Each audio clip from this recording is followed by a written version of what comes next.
So, so today my guest is Miss Marina, who is bringing her show Love in the Time of Fifth Grade to the Fringe this year. The show might exactly be the way it sounds, but I would let Marina tell you that. But before we get into the show, I would like to know more about her. So, Marina, when did you start performing, and how long it has been since you're doing comedy? Well, my joke answer that I'll give you is that so my parents immigrated to the States from Italy, which means that they are deeply Catholic. So my first performance was actually 4 months after I was born. I was the first live baby Jesus at my parents' church's nativity. So yeah, nobody can claim that. But I mean, I consider like my first real performance. Long story short, like I went to this summer camp, and that's basically when I learned that like people who weren't in movies could also do theater and perform. And they were doing a production of Wizard of Oz, and I auditioned, Mhm. and I was the Munchkin mayor, which I believe to be a role more important than Dorothy. Put my heart and soul into it. And it sort of tumbled from there. I did theater in college, and then I didn't really get into comedy hardcore, I guess, until I moved to New York after college. I thought I was going to be a serious actor. I was like, me and Meryl Streep, we were one and the same. Obviously. Um, obviously. And then I auditioned for MFA programs and I didn't get into any. And I kind of was like, well, what am I going to do? Wait another year to audition again on the hope that I get in? Or I think maybe it might be better to use my time to just like take classes and make my own stuff and see what happens. And so I took classes at Upright Citizens Brigade, which is New York's big comedy school. And I graduated with laureate. No, I'm just kidding. I did graduate and then started producing my own stuff. And I realized, like, no, I think this is what I really like doing is, writing my own material and producing my own stuff. And so it's been almost 10 years of that. My God. So 10 years since you started learning and everything. And after graduation, it's been 10 years? Well, since I started like doing comedy stuff, Ah. but basically since yeah, basically more or less the same. See, normally when I interview comedians, they are like, okay, the first time I went on stage, I got laughs. Sometimes say that I got boos. But I would say that the first time you went on stage, people got your blessings. Yeah, literally, people went, "Wow, I'm moved to tears," which be jealous. No, I'm just kidding.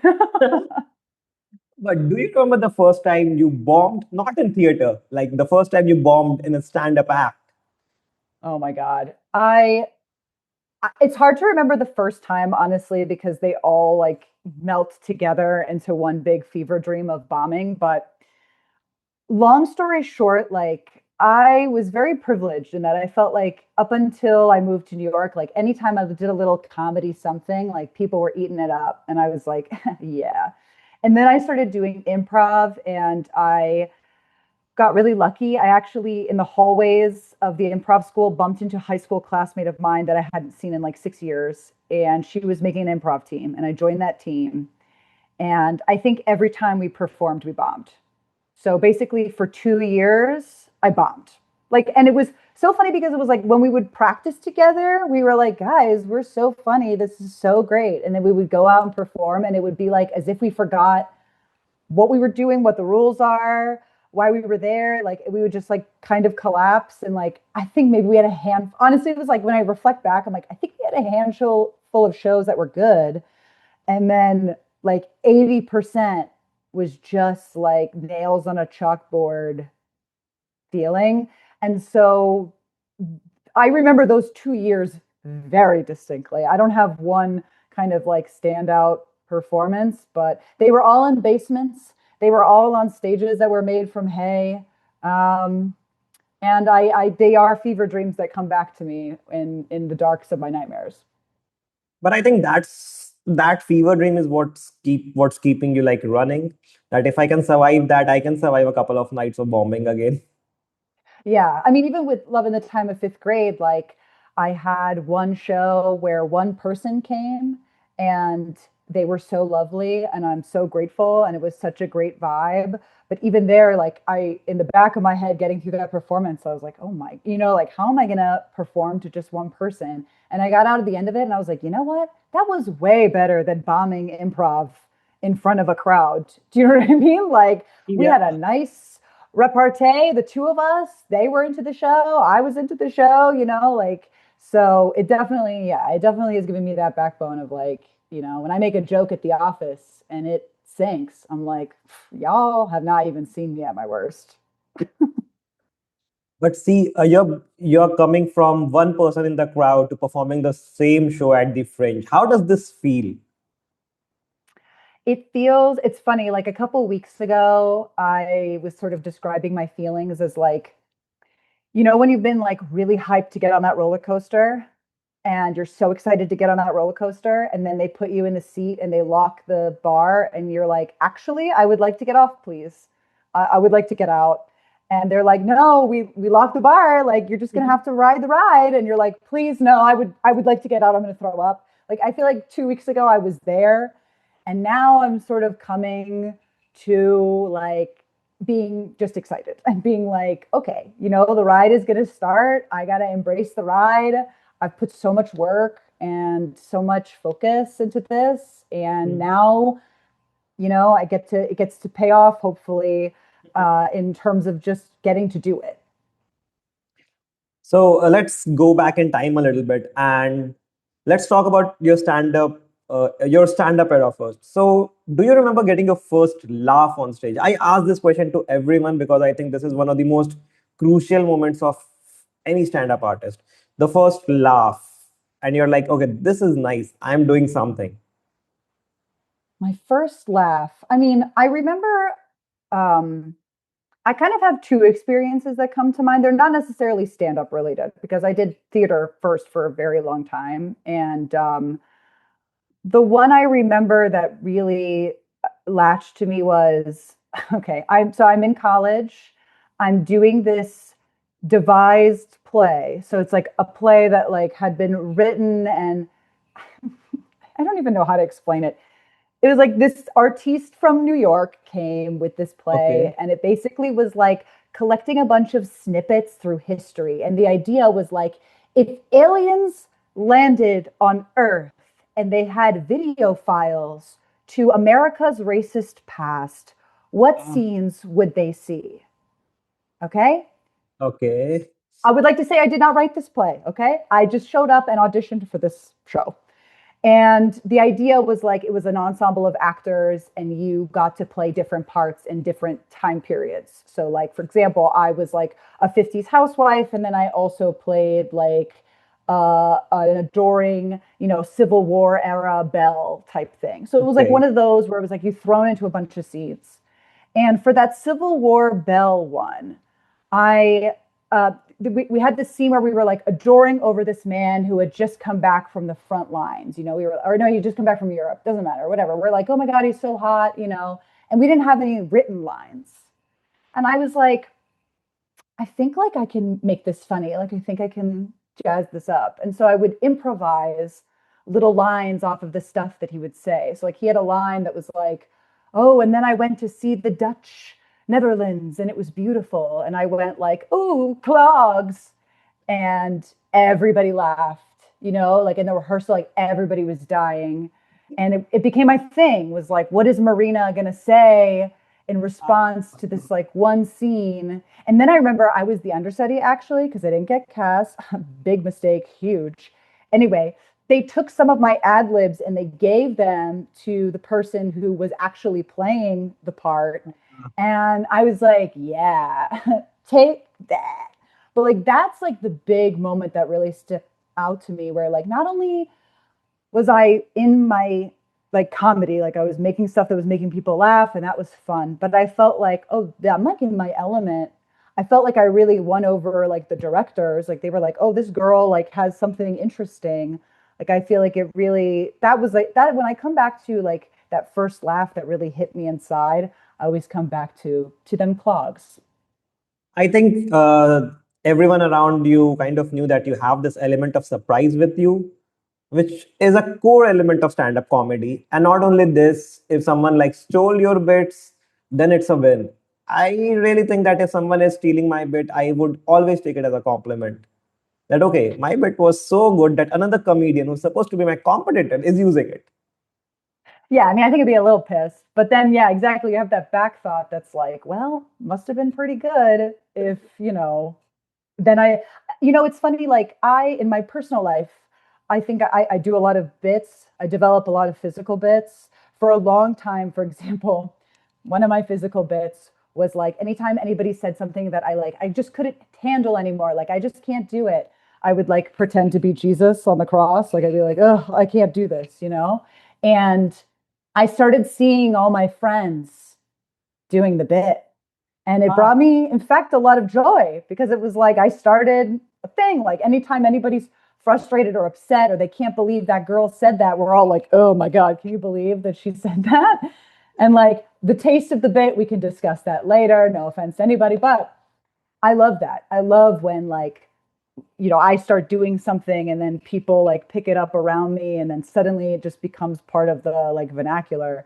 I mean, don't take my jokes, but it is nice. It does yeah, I feel get it. like And I think that making jokes on some topics might have gotten you a little bit of booze at the start before people would actually understand your bit. Has this happened sometime that you got booed before people understood that it's actually a joke? thankfully I have never been booed. I'm like, I've never been fully heckled. I did do this one performance where I was in a museum and I was supposed to be impersonating like a real person, and a guy tried to like check me. Like I was impersonating this woman who was Texan, and he was like, "You don't really sound that Texan." And I was like sweating inside. And then I was like, "Well, I had elocution lessons," which like was true. And like that to me, I think what you're speaking at was like my most vulnerable, where I felt like somebody was like actually coming for me and like he wouldn't leave me alone too. And it was an interactive like thing. And so he kept being like, I don't know, you don't really look that, you know what I mean? And that I have flashes of that moment all the time, but thankfully, no, I've not been booed. Is that my biggest fear coming to Fringe? A little bit, but my hope is because my show is at 2:30 p.m. Nobody will be super drunk by then. So hopefully that won't happen. Okay, so you have the show at 2:30. Yeah, Yes. yeah, that's a pretty time post lunch, and everyone is like trying to get back into action, so you would be the one picking it up. So let's talk a little bit about your show, about the show Love in the Time of Fifth Grade. Is it exactly how it sounds? Yeah, it is exactly how it sounds. It is all my passionate love stories from under the age of 10. And then I compare them to all my dating horror stories from my early 20s. And it's a great time. And ultimately, the message is just about like better to have loved and lost than have never loved at all. So, yeah, I would say it delivers. But what is the role of MS Paint in this? Yes. So, long story short, I talk about a lot of, my lovers, my escapades with my mutually aged primary school lovers. And I wanted to show them. And for a time, I thought, I guess I could put up their school picture. And then, like, some people put like a black bar over their eyes. And I was like, this really makes it seem like they all went to federal prison. And so I thought, like, what is a way that I can kind of evoke the essence of these boys that I, dated or whatever, went after when I was small, and in a way that A, won't get me sued, and B, is fun. And I thought back to, when I was in primary school, we had a family computer Yeah, that did not have internet. So the only thing I could do on it was play MS Paint. Minesweeper, Yeah. draw on MS Paint, And my dad got the 6 collection CDs of Britannica Encyclopedia. So that's all I could do. And so I would draw all the time little drawings in MS Paint. And so when I was thinking about it, I was like, perfect. That's what I was doing then. It's what I'm doing now. And then it just kind of grew from there. And so it's nice because you get to have that, like, you get to see some of these kids and you're like, I know that kid. That was a kid that I had in my class. And in a way that like really evokes the early 2000s. Okay, so people are actually going to go back in the fifth grade while watching your show. I hope so. I hope it transports them back to 2003, a great year. um, Because I can picture that. Like, okay, if someone brings out some MS Paint in front of me, I'm like, what the fuck? Am I in 2000s? exactly, exactly. It's a lost art form that much like Christopher Nolan trying to preserve film, I am trying to preserve the art form that is Microsoft Paint. Um, so yeah, so I love it. It was basically therapy for kids. People go to like art school and everything because they need therapy. MS Paint is Yeah, I had the opposite experience because essentially like I so first I drew just the boys that were in my under 10 years. And then as the show went on, I said, oh, I should really draw the guys who are also my horror stories. And when I say horror stories, I mean that very comedically and full of joy. Like they're all like silly, embarrassing stories. But I was like, I should also draw these guys. And so some of them had been a while since I looked at a picture of them. And so, for example, one guy that I talk about, I went to his Instagram, which I hadn't looked at in years. And I opened it up and he had a full baby. And I was like, oh my God, he had a baby. And then I scrolled through and he like met his wife. He met his wife a month after breaking up with me. That's crazy. Anyway, go through this whole account. And then I'm like, wow, how our lives are so different. He has a full human and I am drawing him in MS Paint like a stalker, like a stalker. So in a way, it was sort of therapeutic and also like, I don't know what this says about me and where I'm at. See, I would still consider this dark comedy because you are taking something which is kind of making you, I would say, I won't say upset or embarrassed, but I would say kind of a little, I don't know, awkward. And you're turning that into comedy. So I'm picking this into dark comedy only. My friend, off of that, my friend who I love dearly, one of my best friends, he was like, your show is kind of an anthem to being a loser. And I actually think that that's really beautiful, where it's like, to your point about the dark comedy, like we go to dark places, you know what I mean? But I hope that the experience, I share all these, I believe that comedy is about sharing your embarrassment and being in a community about your embarrassment or, things that have happened to you and being able to be with people who can say, wow, that happened to me. I would never share that, but thank you for sharing that. And so that's like at the core of this show as well. So yeah, definitely dark comedy. And I read somewhere that Sharon Stone is also a major part of your story. Is that so?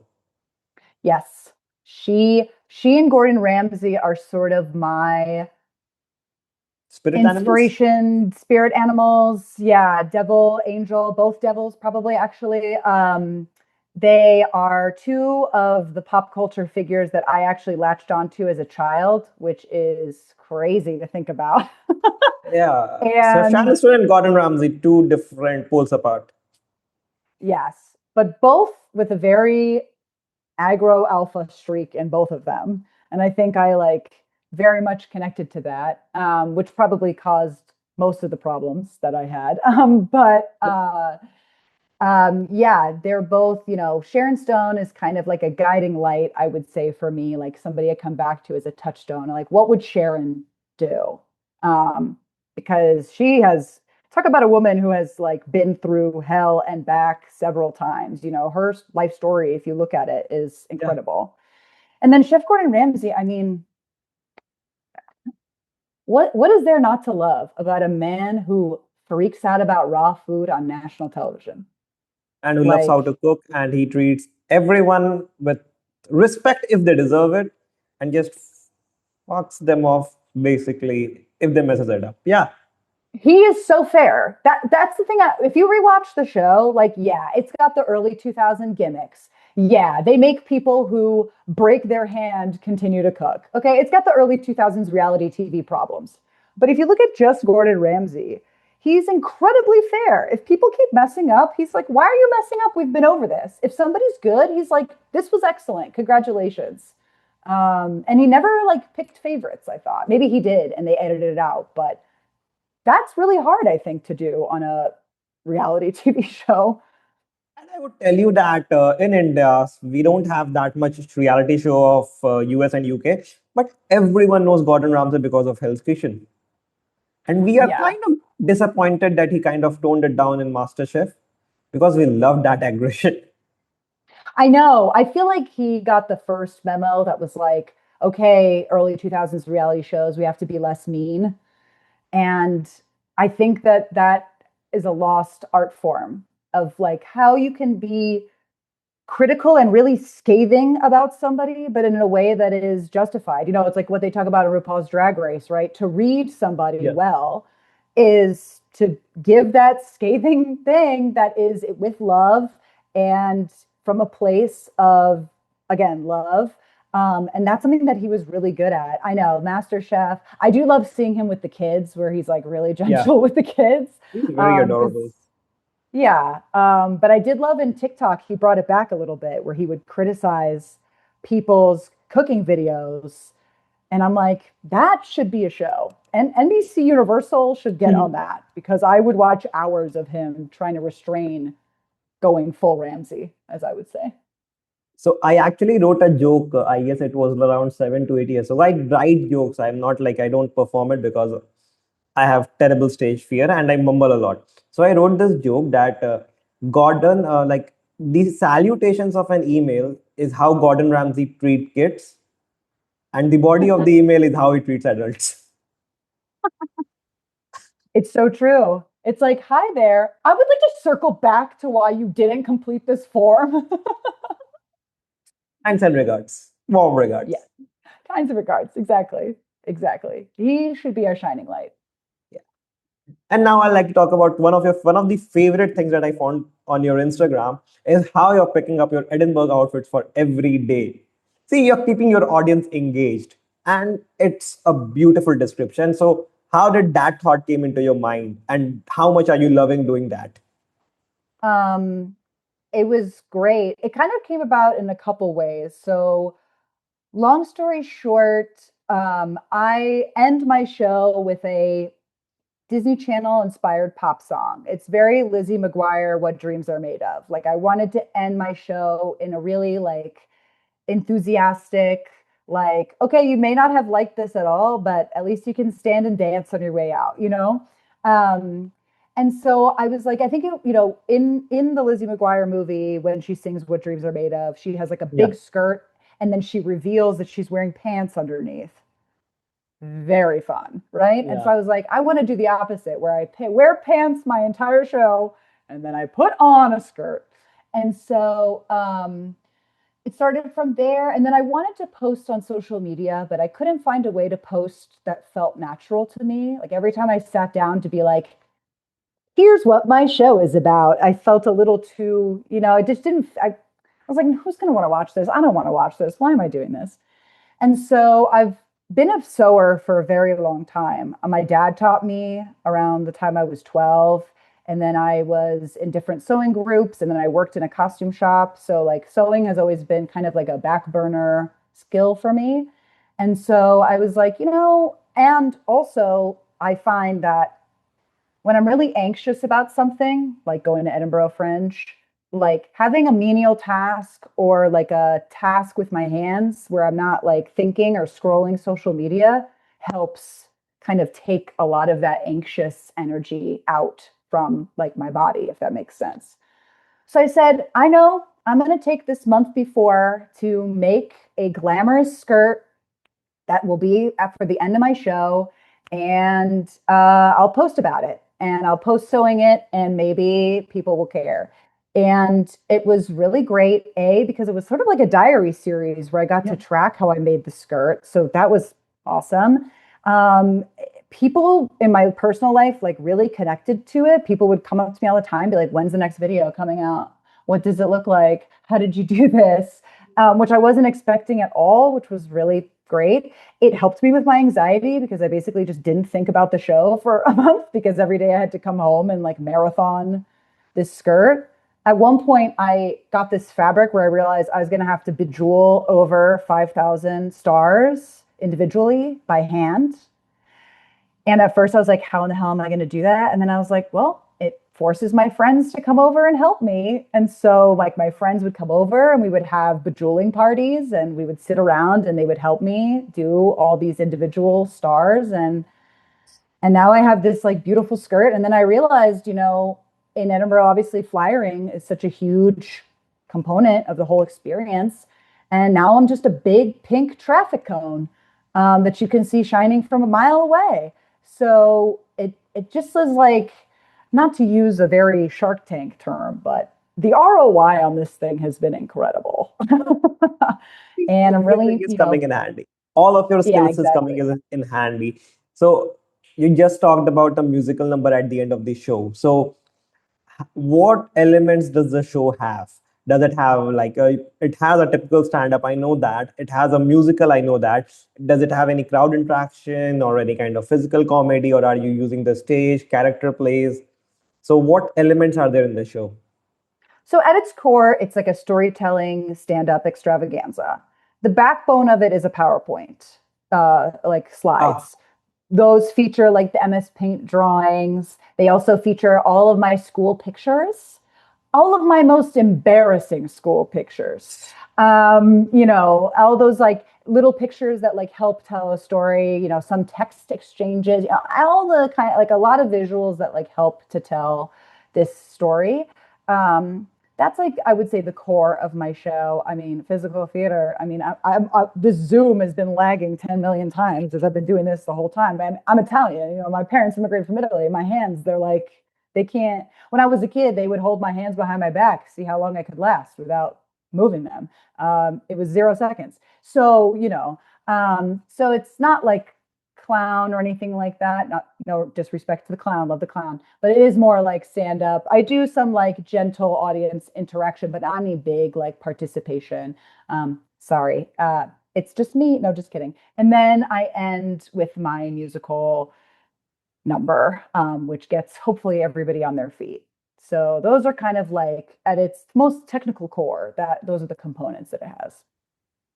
so you didn't pick one of the difficult topics, which is basically crowd participation, but you picked another difficult topic, which is you're going to show embarrassing pictures of yourself, and you have to make sure that it doesn't look stupid and embarrassing, but it looks funny.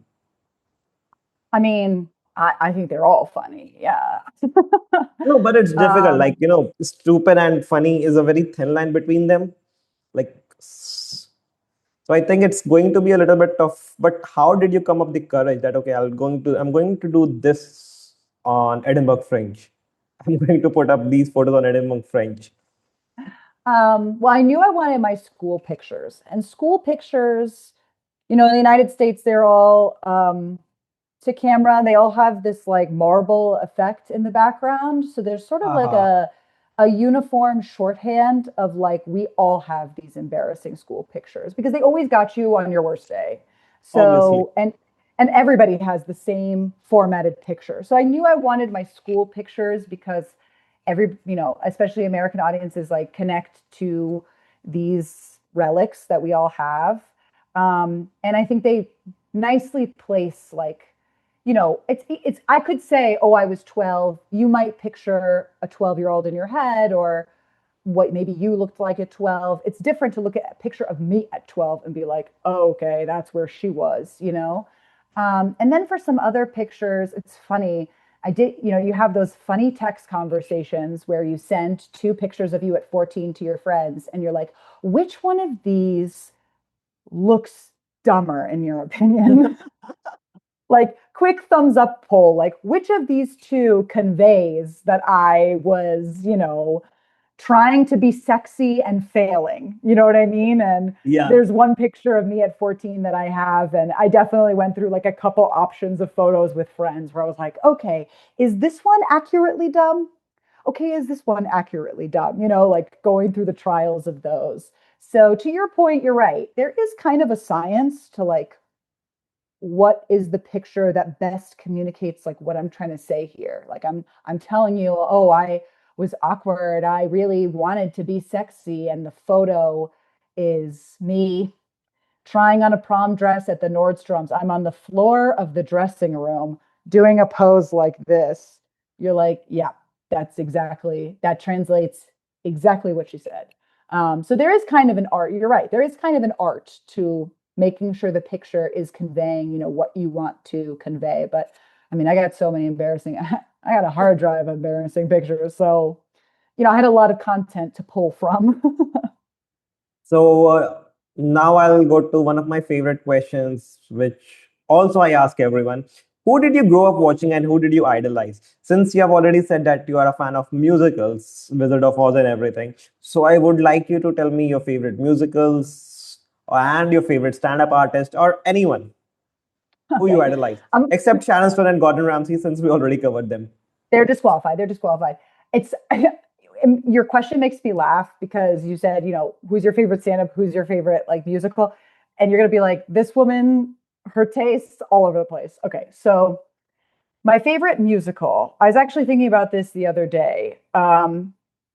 I went through a very intense Audrey Hepburn phase. Ah, I loved her. I watched all of her movies, but like at 12, which like it's kind of weird for a 12-year-old to be like, for my birthday party, I would like us all to sit around and watch Breakfast at Tiffany's, which is what I did.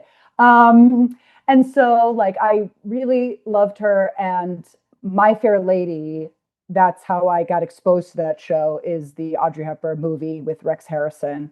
And I love the music. I think it's her best performance.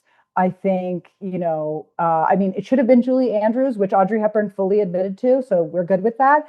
But that's the show I always come back to. Like the songs have me snapping. I'm feeling bad. I put it on. So that's like my favorite musical. Like that's my dream, is to play Eliza Doolittle. I can't sing, neither can she. So maybe that could work for me one day. But like that is I feel like Eliza Doolittle, and I feel like an Eliza Doolittle that's like struggling to get out inside. So I really connect with that show.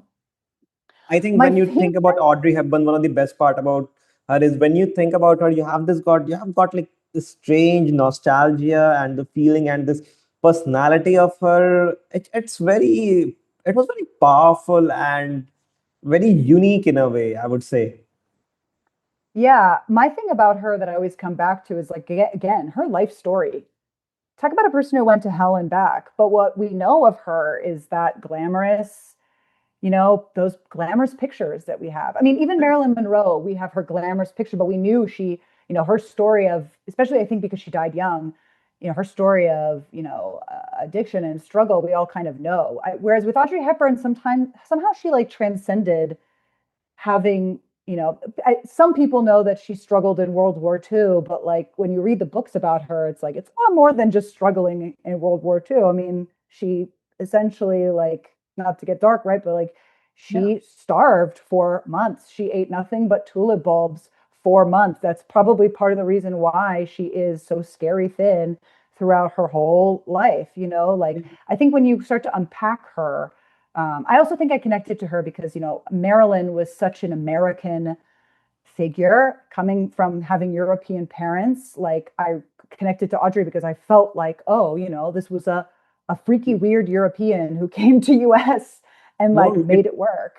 she felt more real than Marilyn because Marilyn had this very kind of like attached glamour that you can like it was always with her. And now the second part, the stand-up comedy or comedy movies, anything. Okay. My favorite comedian, the first really stand up that I like really latched onto was Eddie Izzard. I just loved them. I remember friends pulling up their clips on YouTube, and we would repeat them like back to each other. And then when I got to college, I fell in love with Kathy Griffin. That's Ah, why I was like, Audrey Hepburn, Kathy Griffin, who is this person? But Exactly. I truly, that's how I feel, where I feel like I'm like half Audrey, half Kathy Griffin. What I loved about Kathy Griffin is, which is the thing that is her hallmark, she'll say the thing out loud that you would say to your friends, but you would never, say it at work or something. She like, and also the way that she talked about her family. Like, I have a very funny family. My family is all over my show, a big part of my comedy. And I think watching her talk about her family, I learned how I could talk about my family again in a way that is respectful, with love, from a place of like, yeah, I grew up with these kooky characters. Let's laugh at like the joy that I got from these kooky characters. Do you know what I mean? Because that kind of humor can really turn mean very quickly. And so, like, that's why I really connected with her. I love to gossip. So, her stand up is essentially live gossip. Yeah. Um, and I just really, I felt very seen by her. To see her, everybody always talks about representation, and that's how I felt. Is like, when I would watch her specials, I was like, this is who I am also. And the fact that this woman gets paid to stand on stage and do that is incredible. Um, so she was really my first kind of like I really got my hooks in with her. So yeah, but it's really difficult. What you mentioned, that making them sound respectful, lovely, and then kind of roast them in a very funny way. So when you write your material, do you like continuously like sit and write, or do you just go on stage and riff and just try to figure out the material there? So I write. Because a lot of my stuff is based in storytelling, these are a lot of stories I've told live like over the years. And so basically what I did was kind of out loud to myself would say the story as I would say it to my friends, come home, write it down, and then like tweak it to make it, take all the air out, because obviously when you're friends, you like add more details. Like, do I need this detail? Can I get to the point quicker? And then like really kind of crystallizing those jokes. Some of those jokes you like just say once, they get a big laugh, you keep repeating them, and that's nice. And then sometimes it's like, oh, I need a little bit of a joke here. So I am more of a writer than I am like somebody who goes on stage and kind of does it all from their head and then has it like locked. I'm very jealous of those people. Instead, I just have to like write and write and write and write and write, and then at some point be like, we got to stop, and then painfully memorize everything. Mm. But, in part of the memorization, it also helps me with editing because it's like, okay, I wrote it like this, but when I say it, it doesn't come naturally. So I have to change this. But I So think that's sort of my process. yeah, I think the habit of writing is a very necessary habit for a lot of comedians, because there are very few comedians. I could say Bill Burr is one who says that he riffs on stage, and it's other most of the comedians, I guess, write only because what you said earlier, making someone respectable and roasting and then talking about nostalgia, it's a really hectic job. Yeah, it's like, especially for my show, exactly. It's like I'm juggling a lot of pieces. So I kind of need to make sure, it's not a straight up stand up show where it's like I've got these 5 minute bits and I am sewing them together. I think in that format, you can do it a bit more like off the cuff and then piece it. Mine is like, it is more of a theatrical event. Fancy word. It's more of a theatrical event. So I do have to get really the language right. Also, because when it comes back to callbacks at the end, those things at the beginning that I set up have to pay off. So that language has to be connected throughout. So have you performed this show somewhere else, or are you going to perform this somewhere after Fringe? After Fringe, we'll see how tired I am. I've been performing the show over the last 2 years, essentially. Like in 2024, I really sat down to start writing it, and then in 2025, I started workshopping it on its feet. And then in this past year, I've been just fine tuning it to get to Fringe. Obviously, I'm going to go through this Fringe experience. I will be taping it at the Fringe. So anybody who wants to come and see a taping and be part of that, that'll be on August 14th. So I appreciate any support on that day in particular. But I'll be taping it then. And then after that, I think part of me wants to do Hollywood Fringe, which is the Fringe in Los Angeles. Yeah. Just kind of seeing like where the wind takes me. I imagine I'm going to want to take a big break. But yeah, I haven't quite decided on the big future, but that definitely looking at more fringes and stuff. So this was all about your show, and let's talk about sister picks now. So both the Sister part. The picks. first is your Sex and the City thing that's going on. It's on season 5. So can you tell us a little bit about that? Yes. So it all started because I'm an obsessive Sex and the City watcher. I rewatch the episodes on a loop. It's always playing. And one day I was like, this is crazy. I have to monetize this somehow. I was like, I need Obviously. to channel this artistically somehow because like I'm just like mindlessly giving my brain over to Sex and the City. Like I have to use it artistically somehow. And so I have a friend who's never seen the original show. And around the time that this idea came out, the Sex and the City reboot was airing, which is And Just Like That, which is like years later, the girls come back and they're women of a certain age. And the show is, I'll say the show's bad. The reboot is bad. And all my friends who were Sex and the City fans stopped watching 2 episodes into the reboot.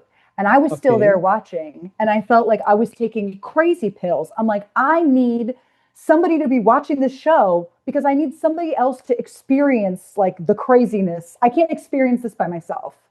So that friend who had never seen Sex in the City, I was like, I want to run the experiment because the creators of the show said, oh, fans don't like the reboot because they're too obsessed with the original show. And I said, okay, I'm going to bring you a woman who has never seen the original show.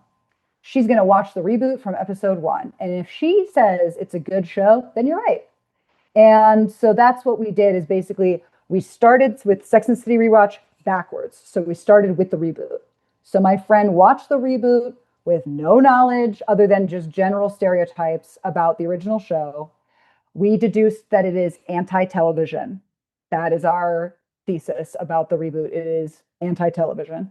And now we're on to the original show, which is fantastic and fun. And finally, she's like smiling and having a great time. So that's how the podcast got started. Was basically I want to hang out with my friend. I want to force her to watch this terrible show, and I want to feel heard that somebody else also experienced this with me. So I want to turn my hobby. I want to monetize my hobby as well as make my friend watch the show, which I have been dreading her to watch, and she's not watching. But because of this Yeah. podcast, it's a win-win for you, basically. Yeah, I mean, listen, I a teacher in kindergarten one time pulled my mom aside and said, "Is everything okay at home?" And my mom went, "What are you talking about?" And the teacher went, "Well, your daughter's really kind of bossy." And I feel that I have held on to that. And so thus bossed my friend into consuming this media empire. And is she the friend who's playing Baldur's Gate 3 with you? Yes, so she's the same. So then kind of the Baldur's Gate was her idea. So we're both big fans of this video game. Baldur's Gate, if you don't know it, it's essentially Dungeons and Dragons, but in video game form. I mean, it has its own story and characters, but it's the same concept. You make a character, you design their special powers, their physical appearance, and then you role play through this game. You could choose to be a bad person, you could choose to be a good person, you could choose to romance the vampire, you could choose to romance the wizard, whatever. And we both loved this game in our private lives. We both played it. And she actually, my friend Emily, was the one who came to me and said, I think there's an idea here. I'm not seeing anybody playing this game as the 4 women of Sex in the City. We know everything about them now. Like, let's design them in game and let's say, Carrie, she's like this, so she would be this kind of, warrior or this kind of character, like Miranda is very studied, so is she a wizard? But she can also be mean sometimes, so we'll make her a tiefling. You know what I mean? Like, how can we design them in the game and then have them role play as, being in this, these very Manhattan women role playing in this fantasy universe. We're like, this is comedy, this is gold. I should say Emily and I met doing improv, failing in those basements that we spoke about at the beginning of this. We met doing that. So we were like, it's perfect. It's our love of video games. It's our love of Sex and the City. It's our love of improv. And nobody's doing this. Nobody's like fully committing to playing this game as four characters from the 90s. So that's how that started. And then people really liked it. We've been meditating on other shows, like how we can do the same concept, but with other shows that we really love. So that's how that all came together. Okay, first of all, it was a great callback to your improv days. Yes. Never forget. It's Never re- forget. Never forget. See, it's really fun. It's really fun when an interview there's a callback. It's really fun. And secondly, what a beautiful concept. Like, you're not streaming a game, you're not live streamers of a game, you're playing characters in a game, and in a game that the Sex and City girls might never play. Exactly. Like they would be caught dead. In fact, there's so many choices where it's like, do we, stone the monster to death, or do we jump in the portal? And we'll be sitting there being like, well, Carrie would do neither of these things because Carrie's not jumping in a portal and Carrie's not stoning a monster to death. So I guess the portal, you know what I mean? Like it adds a great element to it because in fact, yeah, they would not be caught dead in half of the situations that we have to deal with. I want to ask another question, and it's really not because I want to know which other characters you'll be playing Baldur's Gate with. I just want to know that what's your favorite show apart from Sex and the City? Which other show's character do you love, which we might see in Baldur's Gate? I don't know. Well, I did recently watch The Sopranos. I would Ah, love to have The Sopranos do Baldur's Gate. My nice. actual favorite show is Seinfeld, which is another one that is perfect for Baldur's Gate to do the main four friends. Um, I Well, also think, I just want to sorry. sorry to pause you there. Sorry to pause you there. I don't know if you can see, but there are three books of Seinfeld right there. Of one is one of Kramer, one of and two of Jerry. I'm a huge Seinfeld fan, huge, huge. I actually have a full of diary where it's just Seinfeld and Seinfeld. Oh my God. I loved Seinfeld growing. It was one of those shows that was like always on. And so I Ye- always was watching it. And recently I did a full rewatch because I was like, I have these memories from a child that are all disconnected. And then I said, let me sit and like watch the whole thing from the start. What's incredible about it is like there are so many things about Sex and the City that do not age well that you hear and you're like, ugh. Seinfeld, honestly, there's one episode I think didn't age well, which is when they chase 15-year-old Denise Richards and try to make out with her. Yeah, Other than that one episode, all the other episodes hold up. Like, and I'm not even talking just in a cancelable, non-cancelable way, are still so funny. Like the comedy in every episode it's crazy to me that all these years later, it pops so vibrantly. exactly. Like, who wouldn't want to see Kramer versus George in a game? Right. Exactly. Exactly. One day, when I'm done with Edinburgh Fringe and I get my time back, we'll see.